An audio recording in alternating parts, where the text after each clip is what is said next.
PodCask Neat is brought to you by Eagle Rare. Let's do it, Grease. Favorite time of the month, Will.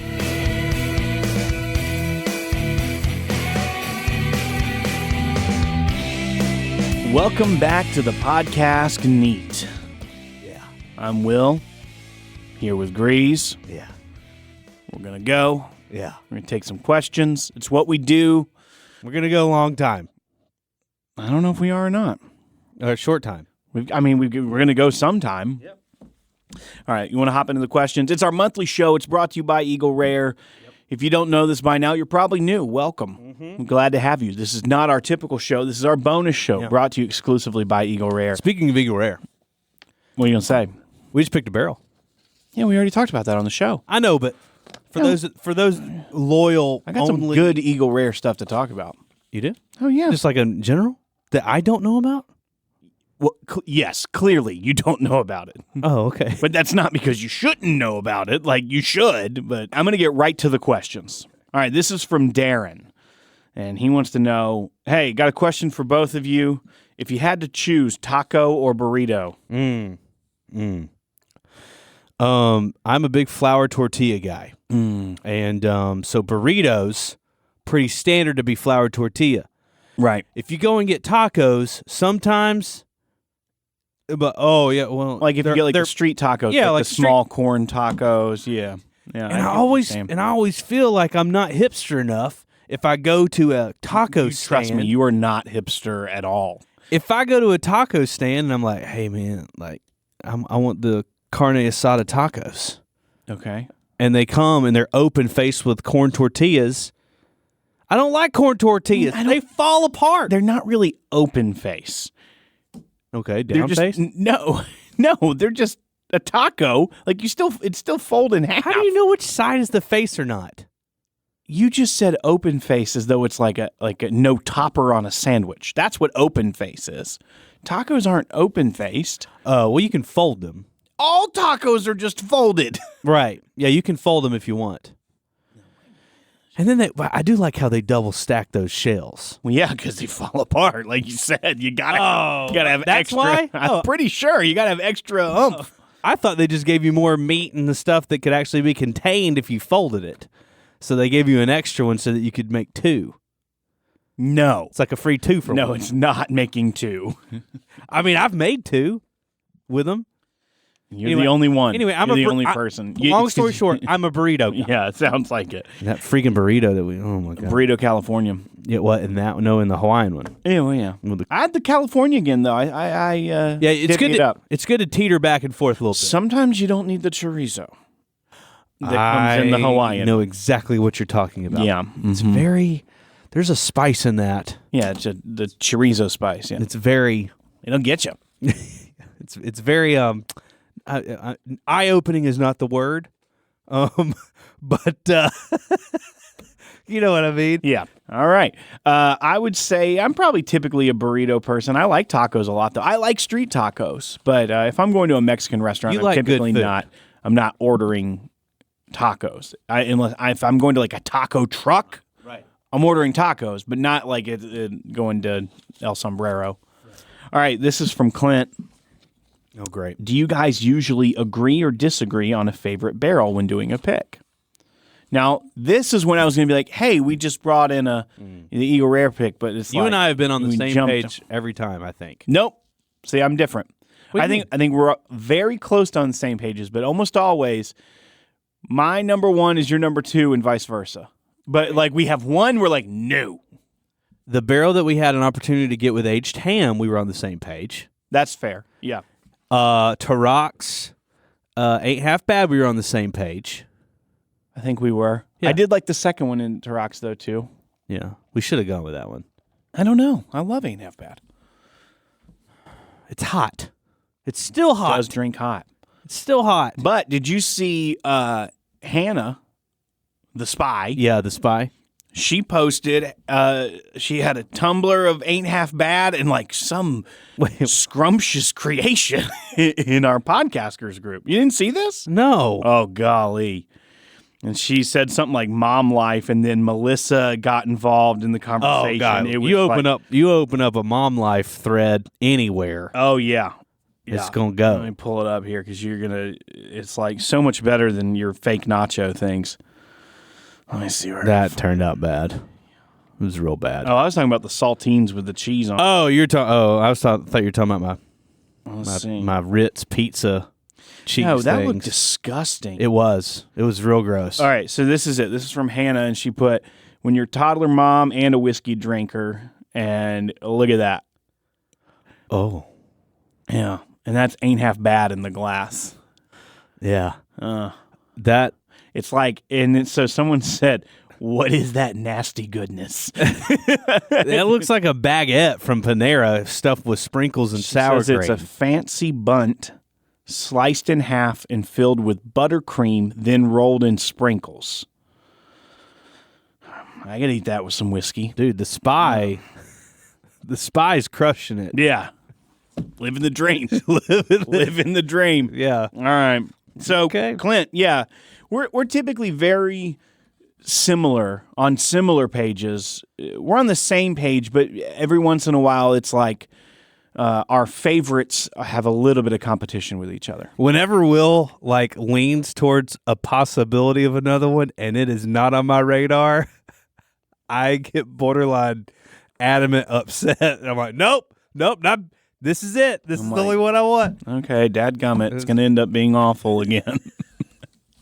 And All right, so that's. Hope that answers that. When it gets in my head. Well, what I was going to say with the Eagle Rare pick with Don, that they're going to have that at Fairview, was that there were two barrels that were really good, and I really liked number one. I thought number one was I actually thought number one. You mean number two? No. You're not letting me finish. Oh. Number two is the one we picked. Number three. Okay, sorry. Yes. Sure. See, we're even disagreeing now. No, but because I was in my head actually going from left to right. It was confusing that day. Yes. One was all the way on the right, and we went 3, 2, 1. So the one in the middle was the one we picked that was borderline unanimous. I really like. I think it's fantastic. It is fantastic. It's going to be great. I thought there was something about the far left glass when we were facing it. So number 3, that I really liked, and I was kind of pulling for, but I really liked both those barrels were superb. So that was all I was thinking in my head when Clint asked that question. And I just had one that kind of was the leader. Yeah. So I pushed back on that one with Will, but you did like it too. I did. I mean, it's really good. Yeah. All right. So this is from Jeff, and he wants to know if you had to move north of the Mason-Dixon line, what state? Did you read I saw this one question. I didn't read it. Did you see Bearded Dram's said denial or something? The state of denial. Yeah. And then Travis said state of confusion. Yeah. I concur. So the Wisconsin guys up there in the Wisconsin Speakeasy group, I really like a lot of those guys. I feel like you would suffer in a Midwest winter. Oh, no, there's zero chance. I know, that's what I'm saying. So I don't think that you could survive it. I would live in a snowbird, buddy. I would live in New York. No, I'd put me near Madison. That's where I want to go. You want to live in Wisconsin? I'd live in Madison. Yeah. Okay. No, that's fine. I think that's great. You go to Jay Henry, hang out with them. Right. Troy. That's what I'm saying. I like all those people. I get that. I'm just saying I would probably end up in New York. Oh, we'll go to Niagara Falls. Not upstate New York. Oh, I mean like New York City. Not New York. Most people don't immediately go to Niagara Falls. Just gonna throw that out there. You dummy. Oh golly. Yeah. Okay. So I'm gonna say. Okay. So New York City. Yeah. Okay. That's probably there. You like rats and trash. It's not. No, that has nothing to do with it. That's what people do there. All right.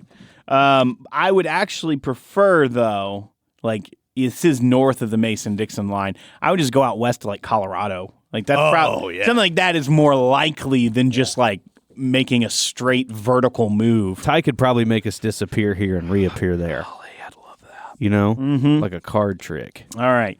This is speaking of. And then you've been near Chuck Rumsey too. I know. Crushing it. He like ran to Scotland the other day to climb a mountain. He ran there? Not how it he works. Sauntered. I don't know how he got there. He probably flew. Could have rode like our buddy Bryce. Oh, like rode. Not like rode in a car. No, row. Row. Yeah, with a R-O-W-E-D. Yeah, the past tense of row. Not R-O-D-E. Yeah. This is from Jacob, speaking of Colorado. Yeah, come on. What bottles? Schaefer? Yeah. Do you want to acquire this allocation season? All the B-Tac. I just want all the B-Tac. It's not as good as Rare Breed. Garbage. Bunch of freaking overaged swill. Give me the Rare Breed. Oh, man. Let me go ahead and tell you what normal human being on this planet would say. You can have your Rare Breed. Give me the dadgum B-Tac. Yeah, 1 for 1. Just... Oh, you trading? You trading? I don't know what's real. I don't know what's real. That is not. Bunch of fake news. All right. So do you have a bottle that you're aiming for, like that you care the most about? Man, I mean, if I walk away with one of these two items, I'm good. Yeah. George T. Stagg or William LaRue Weller. If I just get one of those, yes, I like Handy. I really like Handy. I've had this year's Handy. It's very good. It's just not my favorite. I'm a George T. Stagg guy, and I'm a William LaRue Weller. I like higher rye bourbons. Sure, and I like wheaters. Yeah, and so that's just what I'm going to lean to. That Thomas H. Handy is absurdly good. It is very good. I've had I would say I'm an equal opportunity allocation survivor. I'll take, if I get something, I'm happy with it. I think my mind goes to. I want a batch 9 owl. Well, you're interrupting. Oh, me. sorry. I was going to say that. I was going to say my mind goes to. I'd love to have a batch 9 owl, or any BTAC. Yeah, and I like the 4 Roses that they do. The limited edition small batch release that comes out every year. We would take a Pappy. Yes. Let me rephrase. Oh wait, first don't say we, because I'm not going to agree with what you're going to say. No. Yeah, no, I'm actually posing the question for you. Oh, okay. Yeah. Would you take if you had the opportunity to do Pappy 15 or a George T. Stagg? Which one would you take first? I would take the Pappy 15. I would too. And to drink. Right. Yeah. No, right. I just want to be because we haven't owned one before. Right. That's exactly my point. Now, let's just say you already owned one. Mm-hmm. Pappy 15 or George T. Stagg. What do you do? And I think this is where you and I differ a little bit. To me, that 107 proof is borderline perfect. I like that proof on a lot of whiskey. Uh-huh. I like that. There's 105 to 110 proof, I'll say. 107 is what it comes to mind because of antique. I mean, some other stuff has 107 Bakers. Other stuff use that kind of mid, right over 100 proof. Well, Jack Daniels just did with the one of their special releases too, right? Wasn't it Angel's Share that hit 107? Wasn't it 107-ish? I don't remember. It was. I feel like it was in that range. But I think that's a really, really good proof. I think it has opened, there's enough dilution or water or whatever added to open it up a lot. I feel like your taste, on the other hand, you want it just to sock you in the mouth a lot. You love a real high octane. I do too. But if I'm thinking about drinking, also sharing with friends that may... I feel like 107 is hot enough that people can still get into it if they're not a huge bourbon drinker. So I don't know. I love George T. Stagg. I think it's a beautiful, robust bourbon. Trump card. It's going to be a game time decision. I don't know. I feel like I'd take the Pappy and trade it for 2 George T. Staggs. Nah, I wouldn't do that. You wouldn't? No. God, I would. See, I don't look at it that way, too. If someone, especially if it's a store owner that's I'm going to let you buy this, I feel, to me, there's an honor code almost. I get it. So if it's Turok. Yeah. Turok's like, hey, and they're gonna want you can pick this, and you're like, cool, I'm gonna go trade it. Thank you. And it's like, but you had the option to get that. I don't know. No, I agree with that. I feel like there is the honor code system, but I don't hate anything you just said. I actually agree a lot. It's different. With that. It isn't like you're trying to make profit. Now, what if you're like in a bourbon club that does a raffle? Type sort of mentality. And it's not necessarily like you guys can do whatever you want. You've paid to be a part of this. You're drawing numbers. If you go to Liquor Barn or whatever and you do the raffle tickets thing and you have the opportunity to get a Pappy or a George T. Stagg, then I would definitely do the Pappy and trade. Yeah. I would. Okay. That's fine. Yep. That's probably why you get a lot of more in different unique bottles than me. I'm pretty much, am I able to purchase it from you, retailer? All right, cool. Yeah. I haven't traded much. I'm gonna hop down here on my list because this is it ties into this. Okay. Jacob's question. So this is from Matt, and Matt who? I just normally give the first names. Oh, just okay. In case, just in case I don't know. They're incriminated. Yeah, right. But this is from Matt, and it kind of ties into something that caused a little bit of a kerfluffle in our group. Well, his question doesn't, but my answer does. Oh. So he says, what's Will Haynes and Greasy Grease? So he tagged us. I copied and pasted. Oh, yeah. Opinion on having allocated bottles in 375, so half bottles, to decrease rarity so secondary prices drop. Also, how else could this affect distillery profits and demand?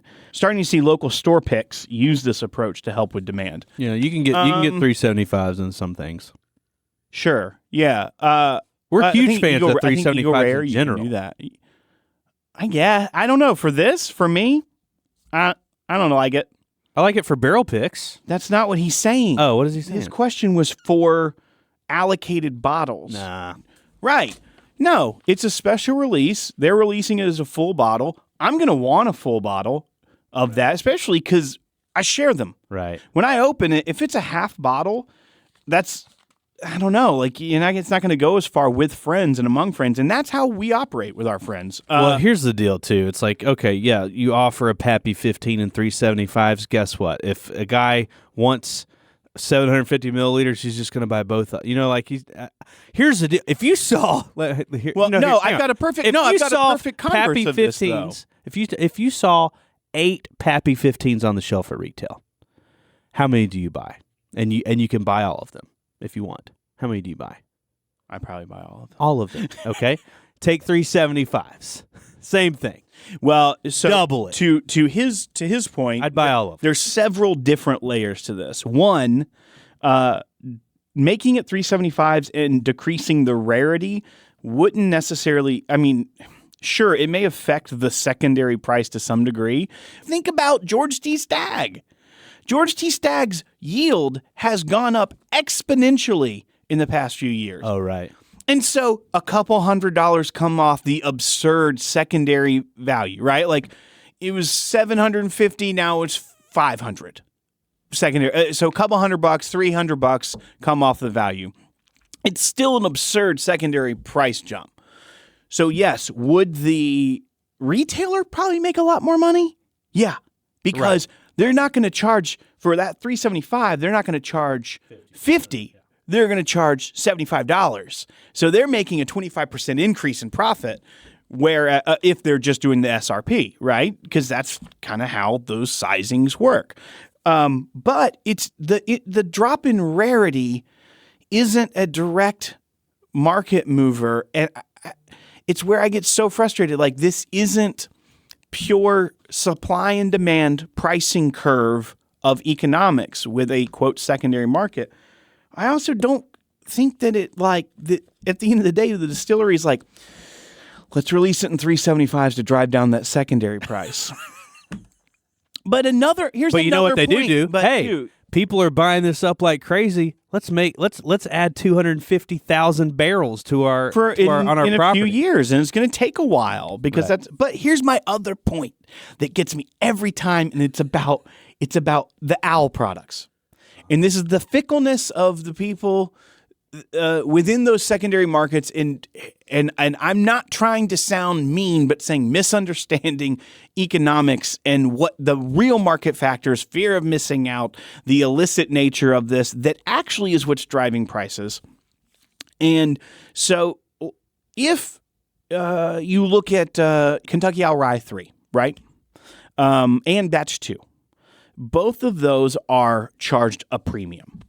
They're also, I think, fantastic whiskeys.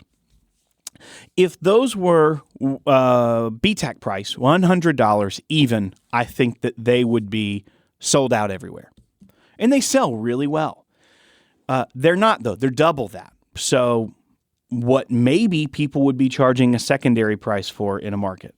So instead of people being like, good for Kentucky Owl, they're charging a premium for that rye, and they're cutting out the secondary market, and so people can actually find it. No, people then go, well, it sits on the shelf. That's their response to a price increase. Like, must not be very good. Sits on the shelf at $200. So if they raise, Dixon's lost his mind. If they raise George T. Stagg to $300, a 15-year-old. Stated in the release how old it is, cast strength, if they raise it to $300 and it sits there at retail, doesn't sit there like every single store you go in has 20 of them and they can reorder on a whim. It's still a limited release. Same thing with the rye. Same thing with this.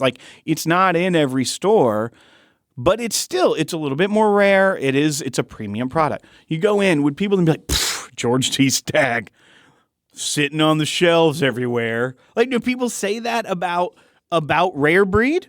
Sitting on the shelf. Right. It's a product.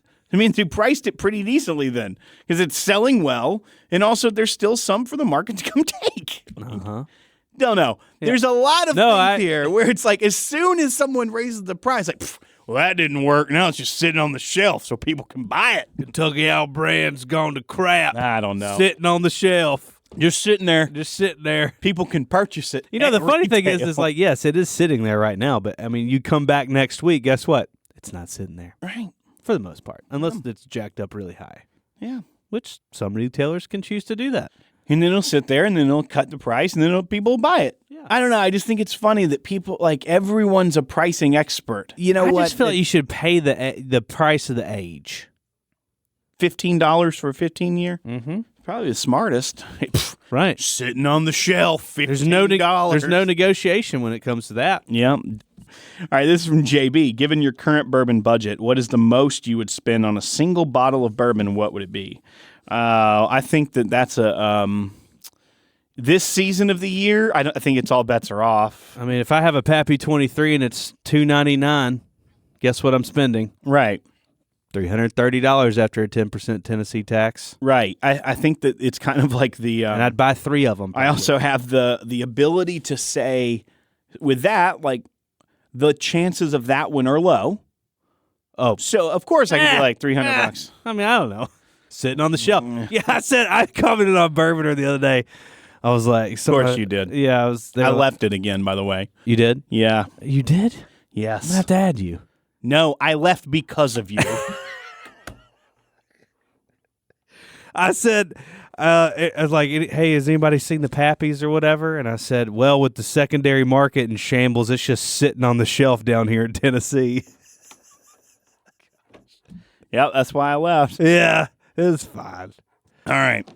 I don't know. For real, though, they're everywhere down here. For me, it's probably, other than Batch 9, because that's more expensive, I don't know. I'm probably saying my tap out's at $199 right now.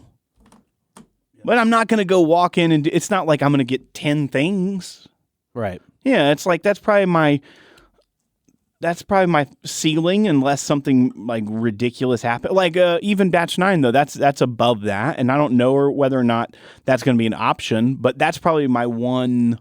Yeah. I mean, I have a $200 a month budget. Okay. And so then you have to wonder, is there $100 of forgiveness in there? Right. Right. Yeah. I get it. For a Pappy 23, I would hope that I could go to my wife and say, "Hey, babe, splurged a little bit. It's November. Yeah. Yeah. Things happen. Also, we're moving again. Also, sold this house. Also, I need you to sell the patio furniture. Because, we got to make that mortgage. Yeah, because I just told people I'd buy 3 of them. Yeah, I did. I just about $1,000 on the bourbons. This is from Rusty, and he has 2 good comments. Rusty? Yeah.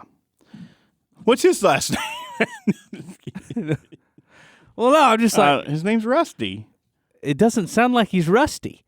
With 3 questions. You said they were good. No, he has 2 questions. 2. Maybe I'm rusty here. Oh. I said something wrong. Yeah, he said, how many bottles do each of you currently have opened? Couldn't tell you. No idea. Most of them. Not most of them now, because a lot... I'm still waiting to unpack everything. You're probably 75% open. Yeah. I'm more close to 50%. I would say that number may have dipped a little bit for me because of some store picks that we've recently done, such as the Whiskey Weekend picks, the Ain't Half Bad, and stuff that I typically don't stock up multiples, but I have like several cases of unopened whiskey that's all the same. Right. But so I would say that number like may have dipped from 75 just from a pure numbers standpoint, 75%. But mine's dipped because of store picks as well, because I mean I'm not going to open up 10 different OWA picks. Sure. Right. I get, yeah. So, like, I'm going to open this one, I'm going to drink it, and I'm going to enjoy it. Then the next time, hey, I'm going to try a new single barrel. So, Rusty's second question is, who would win in a foot race?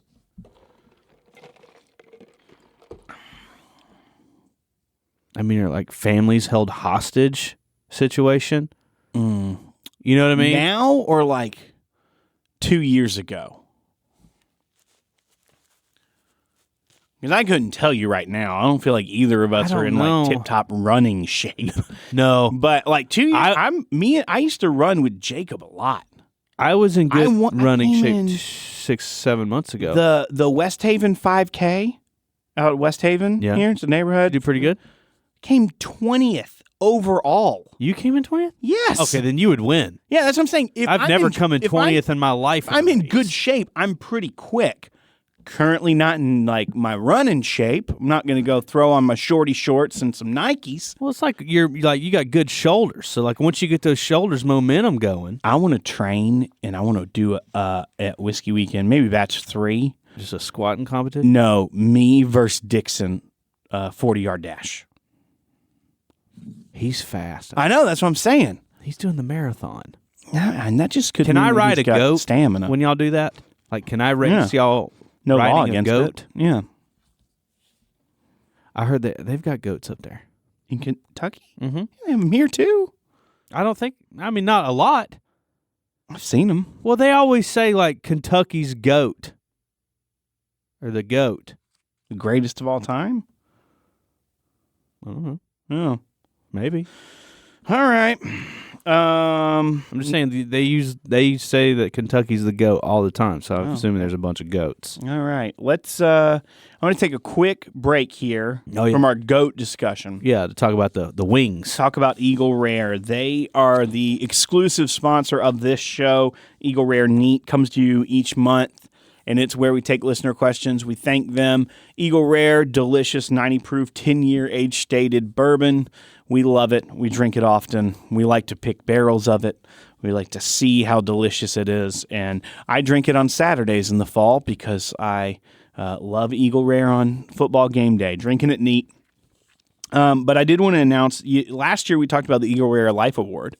And they have opened nominations for the 10th annual Eagle Rare Life Award. So they've gone big who they're partnering with to get these stories. Right. So if you go to gardenandgun.com, just a little sauntering little WordPress site some kid made up over there. So Garden and Gun, the Southern culture magazine that I'm a big fan of, a subscriber. You can go there and you can nominate people. So like in the past, we've had people like Brian Anderson from USA Cares or Jake Clark from Save a Warrior that have won the Eagle Rare Life Award for living that rare life. But you can go check that out at gardenandgun.com and nominate someone that you think exemplifies that rare life. And the winner, which will be voted on later, I think we're going to have Joshua back on like we did last year to talk about the award and some of the people and how people can go vote when that comes around. But look for someone that exemplifies one of these characteristics: courage, leadership, devotion, heroism, and that inspire you to live a rare life, just like Eagle Rare, which is a rare spirit.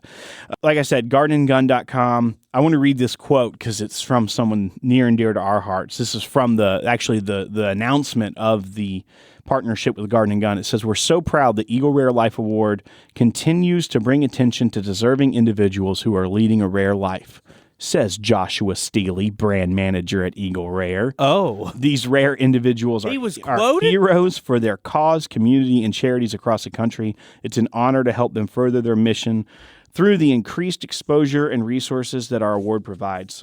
So go to gardenandgun.com. You have until November 3rd to submit an application to nominate someone. And also, the finalists will be featured starting November 15th through December 6th, where you can vote. So go ahead and check that out. You've got a little bit of time to submit a nomination until November 3rd, like I said. Gardenandgun.com. And thank you, Eagle Rare Bourbon, for sponsoring this show that we like to sip on neat and answer these questions and all that good stuff. Now let's get back to those questions, Grease. What do you think? Yeah, come on. All right. This is from Rob. Have you tried the toasted cheddar chalupa from Taco Bell? Buy, bar, or pass? Haven't had it. Haven't had it either. I want it. Looks dadgum good. It does. Does it look to you like, okay, I know you make kind of crappy nachos, but have you ever taken tortilla chips and put some like shredded cheddar cheese on it and put it in the oven, not the microwave? No. Okay, well, you're missing out the best thing because, like, the cheese melts off on the sides onto the baking sheet, and some of it hardens into, like, this, like, almost like toasted cheese, like, crunchy cracker you can peel off and pop in your mouth and eat. Okay. That's what this looks like it's made out of, the shell. Oh. Yeah, so like, it looks good. It's like toasted cheese. Yeah, that's why it's the toasted cheddar chalupa. Oh. Yeah. Okay, so they do toast it. Right. So no, I haven't. In my head, I thought it was like a Cheez-It that they hit with a hammer and crumbled, and then took the tortilla and smushed it. It may be. To me, I thought it was like they put a tortilla flat and they put cheese on it and baked it till it got toasty, and then they could fold so it. That sounds more like what they did. I don't know. We could find out tomorrow. Great call. Yeah. All right. Next, this is from Steven, our buddy. Sussman? Oh yeah. I can't. We're partying with him at Whiskey Weekend Batch 2. What time period of bourbon would you guys like to visit and see how the process is different? Also, which distillery in that time period? I'll tell you which time period. I want to be the person that goes back in time and finds out the true origin story of bourbon. Oh. Yeah, so I'll go see Mr. Elijah Craig, and I'll see what he's up to. Yeah. If that barn really burned down. Yeah, and see if we had to disguise the fish smell in these barrels. That's the time period I want to go to, Stephen. The origin of bourbon. That's great. I also want to see if that's any good. I just want to go back because I want to party with Elmer. Yeah. Okay. So like more recent history. Yeah, I've heard he was a really great guy. We heard a couple cool stories when we were at the distillery, and it just sounds like like he was a cool guy. Yeah. I want to party with him. Yeah. You know what I mean? Uh-huh. And he had some good stock. I'm certain of it. Yeah. So. All right, this is from Jason. What would your midlife crisis car be? Am I in my midlife crisis? Because I want a Jeep. You're in perpetual crisis. I want That's a Joe different than B's Jeep. Midlife crisis. I wanted Joe B's Jeep. Okay. And he was like, "Oh, I need to, I can avoid paying sales tax if I just trade it." Yeah. Dumb. Right. But if I am in my midlife crisis, then that's the car I want a Jeep. Yeah. I want a cool one. I don't want one with sissy tires on it. Okay. You know what I mean? Yeah. I want like a beer getter. You want like a 4-door? Yes. You want that 4-door option? 100%. Yeah, you kind of have to at this stage of life. And I don't know, the top doesn't have to come off. It could be a hard shell. So are you tapping out at 72? Is that what we're saying? Years of age? Yeah. Well, if I am, I need to adjust when I'm retiring, because right now it's like 67 and a half. You could start drawing like earlier and get, Right. Like if I don't have you only have like 5 years. If I don't have to worry about, the 18 after that. Yeah. Then things are better. Yeah. Oh, my family, man, they tap out about 78, 80. Okay. So I don't have long. This is getting depressing. Yeah. I think my midlife crisis car of choice. What I really we live hard. Yeah. Yeah. It's called grease age. Yeah. There's like dog years and there's grease years. And grease years are actually shorter. Actually it's more like a dog year, because a dog year they get 7 in, and that's why they live to be human years shorter. Right. So yeah, you're similar to a dog, not quite as aggressive, but we just need to beware of grease sides and yards. Yeah, beware of grease. Yeah. I would say I want like a redone like mid 80s Jeep Wagoneer. I'm trying to think of what a Jeep Wagoneer. Oh golly, you don't know what a Wagoneer looks like? Was it like a hybrid? No. Like it could go in the water or not? No, it's not a duck boat. It's not a station wagon. It's Or like is it a Jeep station Is it wagon. like a hatchback? No, it's like it had like the wood panel sides and looks like, Oh. So Yeah. like This Is Us. I don't watch that show. You don't? No. They bought that car. Okay. Well, I don't want it because of This Is Us. Yeah, you do. Freaking midlife crisis. Your midlife crisis is weird, dude. No, like, isn't that beautiful? Look at that. I don't think. No, that's not. Beautiful is not the word I'd use. Really? No, Dude, that's baller. that's not. That I don't think that's baller. Okay, well, you're wrong, but you're very wrong. All right, moving on.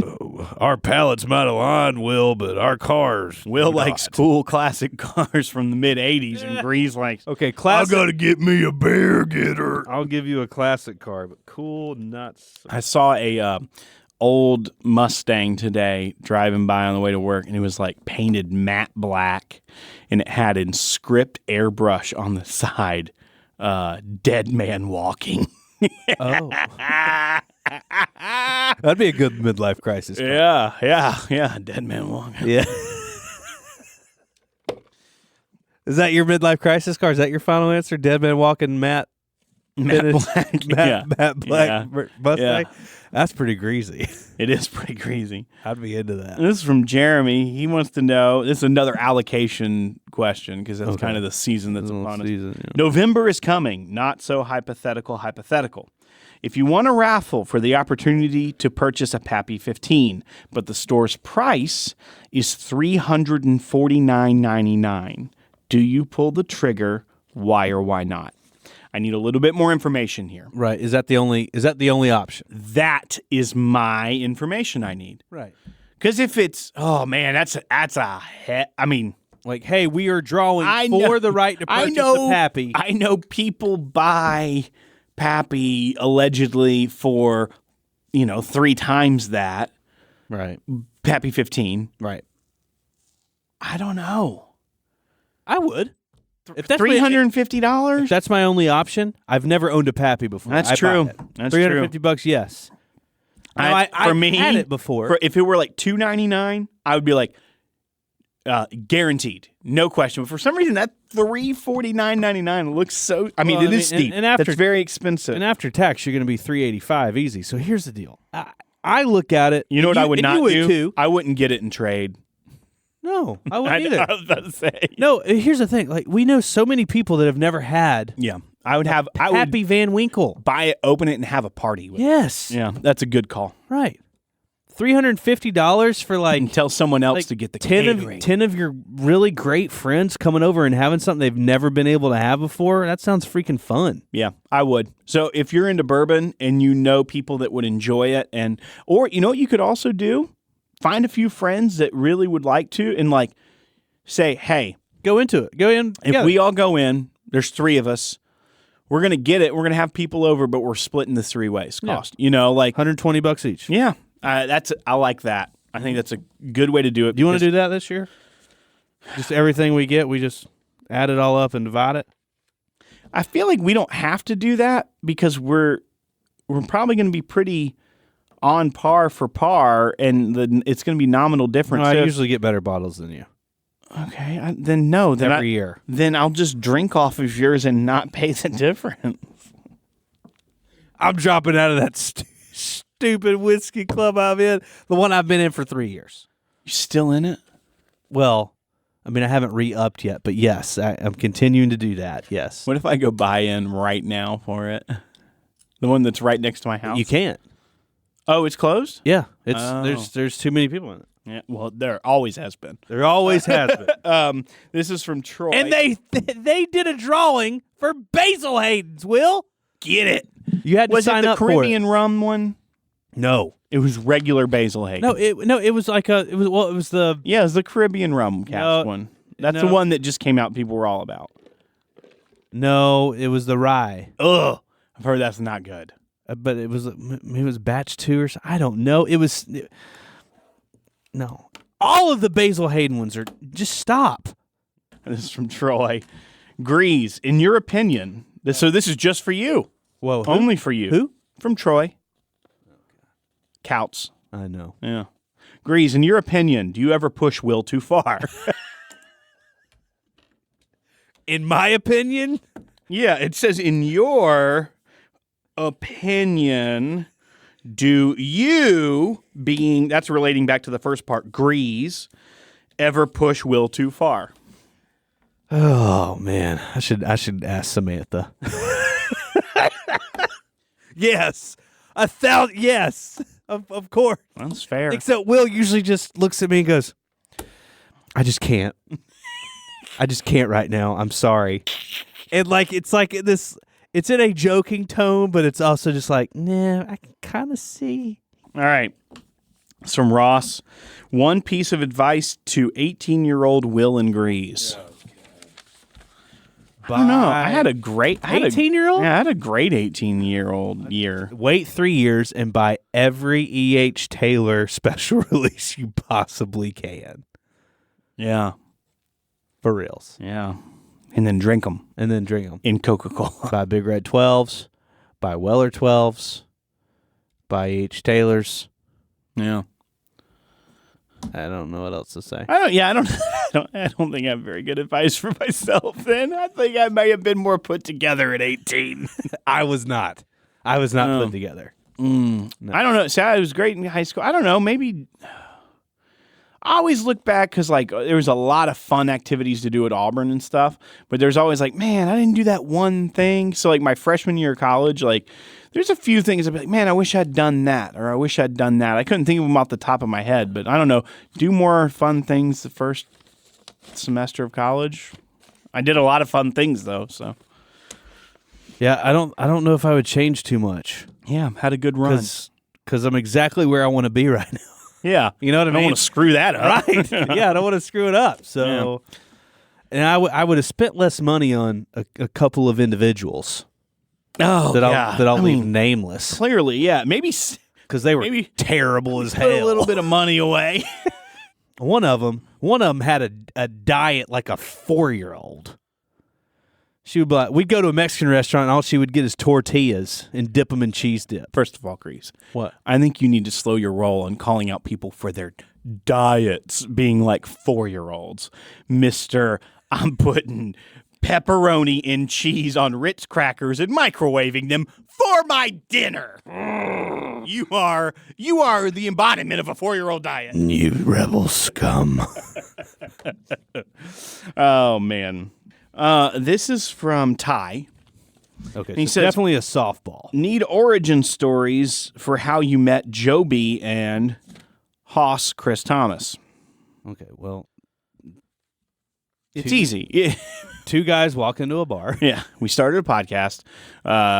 Followed Made South early because I knew of the Made South market here in Franklin. Followed them on Instagram. I believe it's still run. I think Chris manages the Made. I mean, I think he has someone else that may do posts as well. But I mean, most of the time it's him posting from the Made South account. I don't know if I'm supposed to like share the secret, but a lot of times it's like, here I am with the fam eating dinner. So I think it's not that big of a secret. Right. But started communicating back and forth on Instagram, and he was like, hey, what if we come out to my barn and do a bunch of Southern whiskey and get people together and have a big old shindig kind of thing? Because at that time he had the Made South podcast. Right. And I had heard episodes of that, and he's like, we could do a hybrid episode and kind of split it up and do this and that and the other and have a good time. And we did. And then we decided we had so much fun. Right.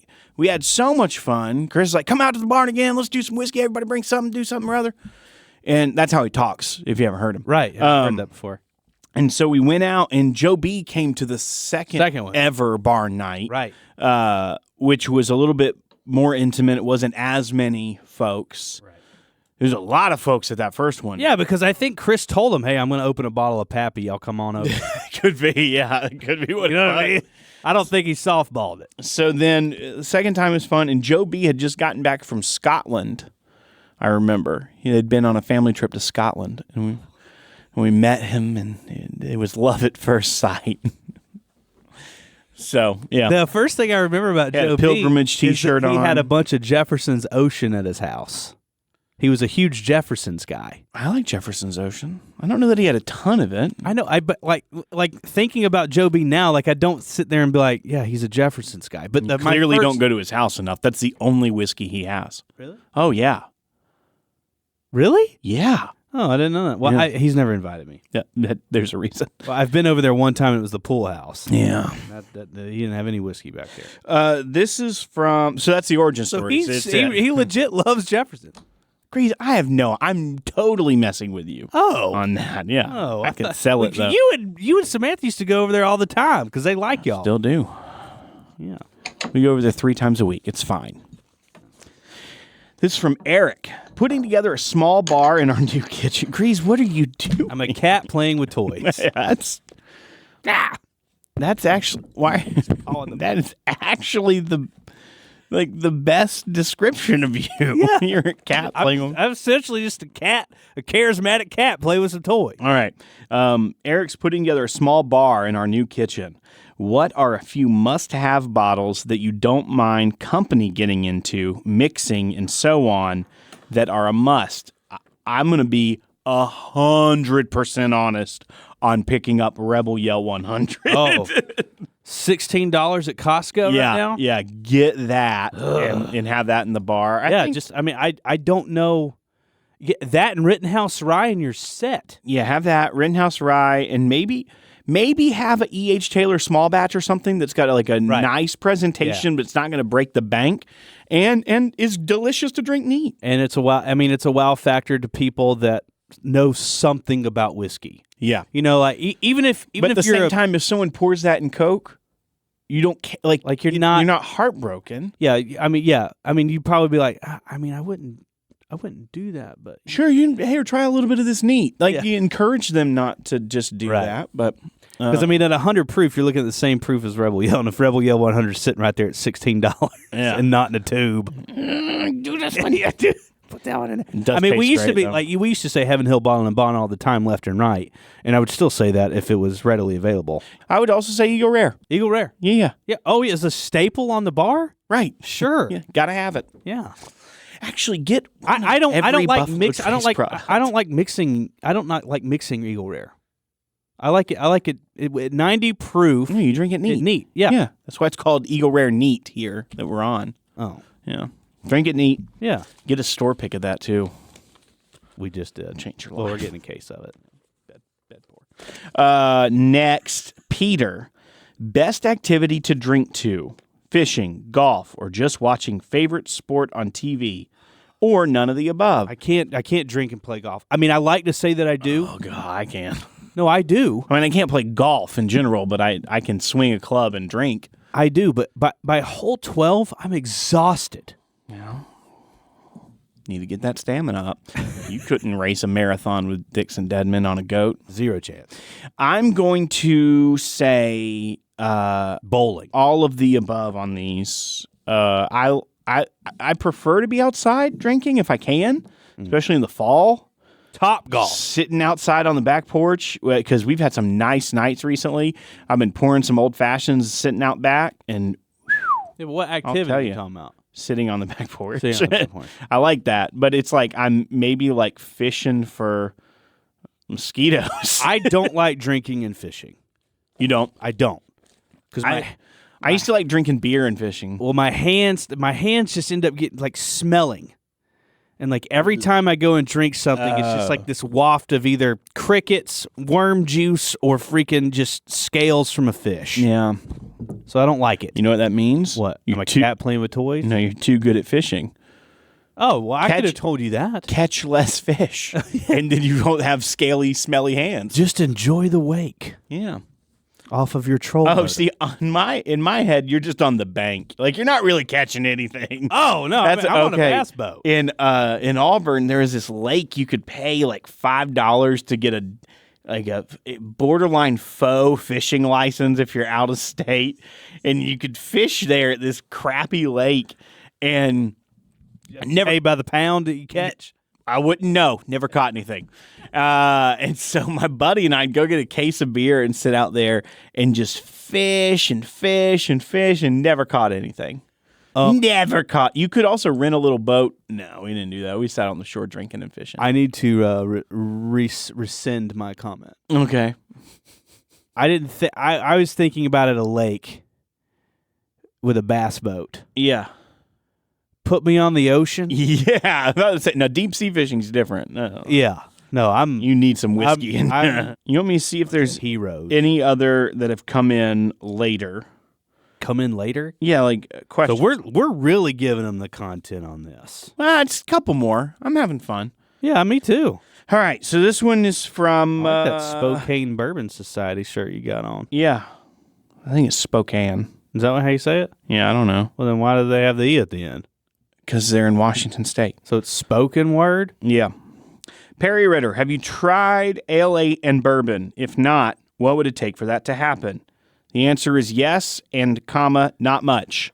I don't think I've had Ale 8 in bourbon. It's good. I've had Ale 8. We can buy it here. Yeah, Ale 8 and bourbon's great. Do you like bourbon and ginger ale? Yes. You would love bourbon and Ale 8. Because it's... Is it very similar? Yeah, Ale 8's kind of like a sweeter ginger ale to me. You hesitated. Kentucky people are going to be... No, yeah. I was going to say you hesitated like you're going to get... people are going to get mad. Yeah, I don't want them to, but I feel like the Ale 8 reminds me of like a sweeter ginger ale, and I feel like you would like that. Do you like Sundrop? I don't know that I've ever had Sundrop. I had to give it up for Lent one time. All right, this is from Chris. Thomas? No. Okay. Cool. Pineapple on pizza, yes or no? Oh, hell no. Really? Oh, God. I like a good Hawaiian from time to time. Some ham and pineapple. No. I will quote Inside Out, the movie, when Anger says, "Thanks a lot, San Francisco. You ruined pizza." Never seen that movie. You've never seen Inside Out? No, but people tell me that I'm Anger from that movie. Ah! Yeah. Mainly. Wait, does that mean I have to edit something? No. Oh, okay. It's just he's angry like that. Oh, that's what Logan's son said. That's Uncle Will. I don't know if you want to admit that a child is calling you the anger emotion. I'm aware. You know. Oh, man. Okay, this is from Sean. Yes. From Whiskey Weekend. Yeah, Sean. Yeah. The cop. Yeah. Jurassic Park or Ghostbusters are now the reality you live in. Which one and why? Like, so essentially, your world now becomes the universe of Jurassic Park or the universe of Ghostbusters. One, Jurassic Park, 100%. Okay, well, I'm opposite than you, and this will be our final question. Paranormals, I can't. I don't deal with that. Okay, that's your answer. That's it. So you'd rather have like mutated clone dinosaurs than people are clearly too dumb to actually contain, and life finds a dadgum way. Well, in all of those movies, those dinosaurs have been successfully detained. Ghostbusters, not so much. That Slimer guy never gets caught. He's always it becomes their buddy, though. Yeah, buddy is loosely. That's fair. That's a loose. The cartoon, yes. Yeah, and I don't think that's part of the universe he's talking about. No, that's the only one I consider the real. Oh, the only real universe is the real Ghostbusters, the cartoon. Just kidding. Oh, no. Oh, I love the guy. I'm just batting you around. With toys over here. I'm batting you around like a cat. I think that. I'll tell you something in a minute. I think I would be Ghostbusters because I like the Ghostbusters. I also don't like the concept of people recreating giant dinosaurs. Yeah, and then Velociraptors getting secretly smarter than that third movie, which was the worst thing I've ever seen. It was so bad I wouldn't even see the new Jurassic Park. The world one. Yeah. So you're saying there's some shenanigans and there's some shadiness in the Jurassic Park. I don't like scientists screwing up things for everybody. I mean, that's kind of the premise of Ghostbusters. No, they're fixing everything for everybody. Ish. I mean, do you really consider them all scientists? The Stay Puft Marshmallow Man? He should have been a little bit more careful. Yes. Because prior to that, there was just a couple of dogs and lightning. Yeah. You can deal with that. Well, it was gonna be something, and you know what old Bankman would have come up with would not have been as palatable for them to defeat as old Stay Puft. They beat Stay Puft pretty easily. They did. Yeah. Yeah. Because luckily they did pick something that could be roasted and successfully melted. Yeah, that's going to do it for this week and this month. Actually, we'll have another one this month because we're playing. This is September, and it's October. Yeah, we'll shift it to the end of the month. So thanks, folks, for listening. This is the podcast Neat. Thank you, Eagle Rare, for supporting us and this wonderful episode that we bring to you each and every month. That's going to do it for Eagle Rare Neat. Drink it like you mean it.